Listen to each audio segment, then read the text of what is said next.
Hi there, guys. So today I need to talk about slightly about work, but it's more about commerciality and mental health. And this comes up because of an incident that actually happened this week at work. I lost my shit. My mental health team was being pushed aside yet again for commercial reasons, and I'd had enough and I lost my cool. I blew up. And it was unprofessional to say the least. But do I regret blowing up? No. Too many times, decisions are made in big corporations because the profit overrides everything else. And I get your business, you need to make money, you need to keep on going. And obviously, you earning a profit is paying my salary. Get it. What I don't get is how these businesses expect to keep on running when their staff is so burrowed into the ground because you've overworked them, you've understaffed them, probably underpaid them, and their mental health is falling through the cracks. I created my mental health team at work because I wanted to make sure that I could support my colleagues. And my work allowed me to do this. But there has been times when we've been pushed aside for commercial reasons. And most of the time I held my tongue because I got it. And I would eventually get to do my work. But there is some big news coming to my colleagues. And my team needs to be there to be able to support it. Now, I've got to be very careful about how I talk about this because of the fact that, firstly, I want to keep my job. And I will say that the company I work for, who I'm not naming, are very good with most mental health stuff. But I think some of it gets lost. And it always will. They're there when it goes bad. Like they've got occupational health, you've got employee assistance, you've got confidential lines, you've got all these tools to help when things are going really bad. But the thing that a lot of big corporations don't seem to think of is how do you stop it getting there?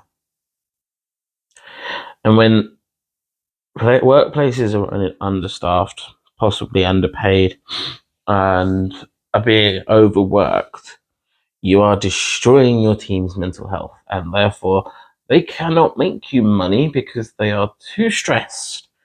Especially when you work in a commercials customer service role where you're dealing with members of the public. You need your team to be on point so that they can offer the best service they can. When they're stressed and they're pissed off, they're not going to offer that. That's why mental health in the workplace is so important. And this gets forgotten so often. You have to have a balance. And the first thing you have to do is staff your place properly. Cutting staff left, right, and centre like big corporations do puts more pressure on the people that you still have there. And majority of the time, I think I've lived enough of my life now to say this. Majority of the time, I see them make loads of people redundant, and then 2-3 years later, they're hiring them again. Not the same people, but the same bloody role. And that annoys me even more because you tear up someone's life by making them redundant. Some people welcome redundancy and good on you. Some people, it is really hard. and you tear up their life only for that job role to go back on the market 2 or 3 years later. Maybe it was that the people you had in those roles at the time weren't good enough. Fine, whatever. But I've seen it too many times that good people and people that are good at their job and that care about the people that work under them, the people that work around them, get cut off. And I think the world needs to take a big look at how it treats their staff within big corporations and within businesses. As I say, the company I work for does very well at dealing with it afterwards. But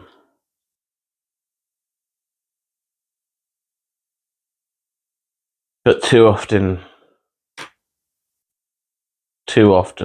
profit is put before people.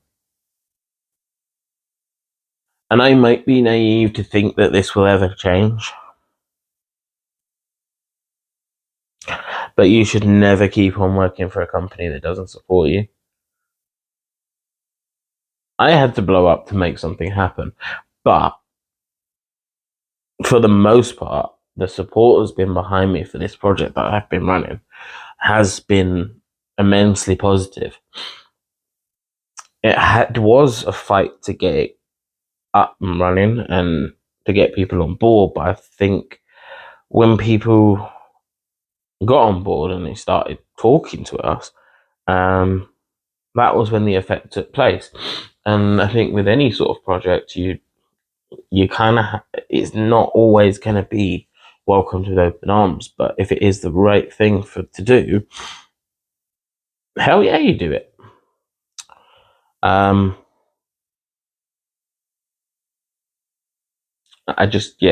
There's a lot of times, and there's a lot of anger in me sometimes when decisions get made purely for the commercial element, and they forget to think about the people. And honestly, I wish I could talk more about that commercial decision, because I have a lot of feelings about that and how that was handled too. But I digress. I can't talk about that, and I'm not going to sit here and ruin my career. But that bugs me too. Not being able to speak up, speak your mind, for fear of consequence. I mean, how often does an everyday person do that when they work for big corporations? And you should never feel that way. Should never feel that way. Anyway, I've rambled on enough, but mental health of your staff has to come first over everything. That is the overlining message over this. You have to make a profit. Of course you do. You'll make a hell of a lot more profit if you've got a happy team. I promise you that. Anyway, I hope you're having a great day and a great mental health day, and I'll speak to you guys soon.